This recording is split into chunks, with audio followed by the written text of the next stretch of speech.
As it turns out, there are two very lethal threats to any modern EDRMS project.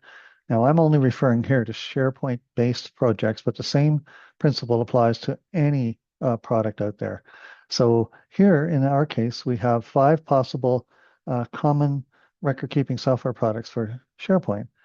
4 on the left, and then there's Microsoft Purview, which is very much in a class of its own. So here are the threats. The first one is failure to reach 85% classification accuracy. That's a metric that has to be measured daily.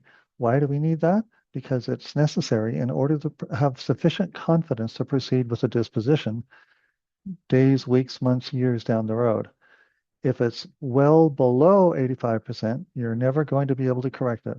In fact, I would say if you even go a single day below 85%, you'll never be able to correct it just because of the sheer volume of records flowing in every day. It really is not a correctable problem. Here's number 2, which is a failure to manage case records properly. Case records are those that have event-driven retention rules. It's a massive problem both inside the profession and inside the technology. Not with all products. Some products struggle with that, not all. So it's a big problem in the industry. And if you fail to architect and manage your case records properly, then you're going to have no way to do disposition properly on 60% of your records. So either one of these two problems will take your project down and quite possibly even you with it.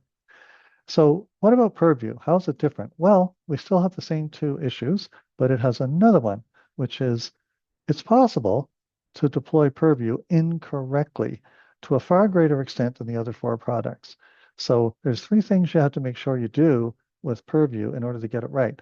You have to manage the case records correctly. You have to avoid the apply label button and avoid retention conflicts.